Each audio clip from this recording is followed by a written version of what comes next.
Welcome to On the Edge with JP Devine from Central Maine Sunday. On the Edge with JP Devine audio is made possible by our subscribers like you.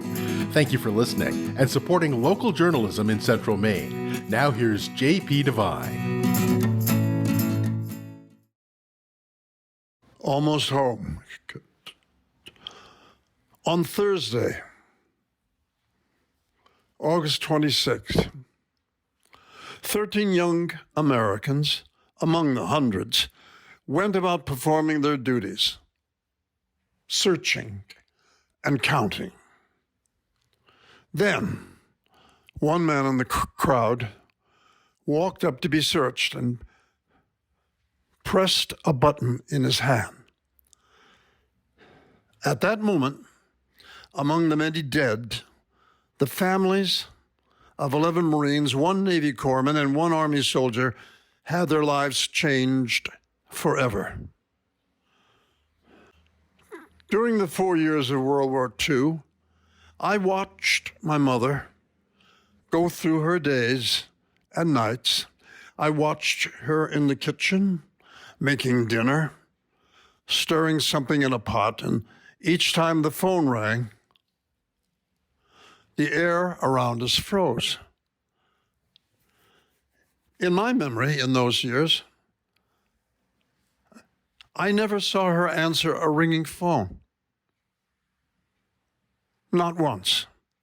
She just stood there at the stove or with a broom in her hand, sipping coffee, holding laundry, making a bed, or combing my hair.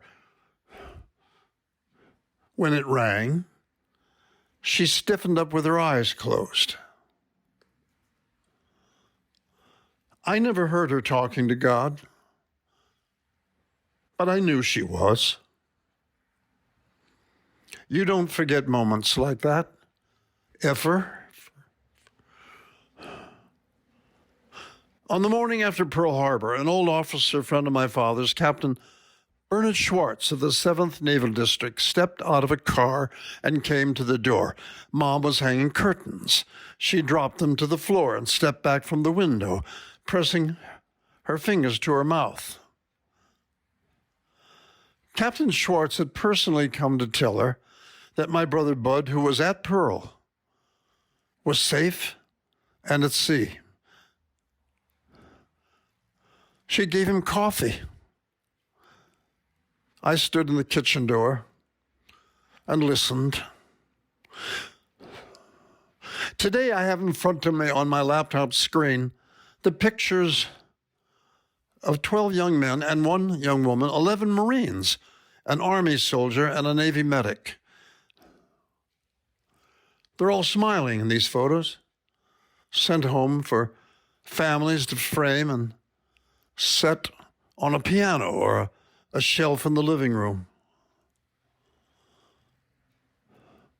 All my brothers served aboard warships in the Pacific in terrible sea battles. Each of them watched close friends suffer and die. Each of them survived and came home, one at a time, changed forever. I only have the fading memories of this 11 or 12-year-old boy who watched a woman, my mother, a young widow, spend 4 years staring out of windows, watching the leaves turn, the snow fall. And when the phone rang, close her eyes and touch her heart. Many times, I had to answer to stop the chilling ring.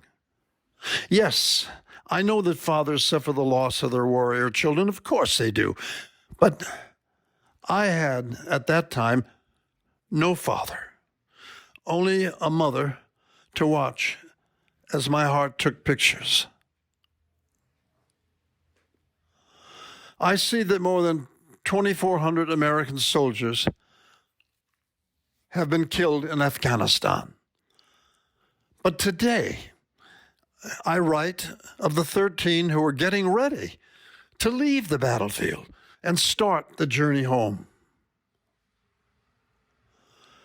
12 young men and 2 women, 11 Marines, an Army soldier, and a Navy medic who were counting the days, hours, minutes from leaving that country and coming home. They were making plans, I think. Weddings, school, reunions, Christmas. Yes, Christmas. It was almost over, this adventure, and they would be going home. August 31st, they said. It will be autumn in America then.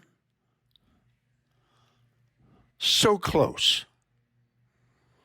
It was so close.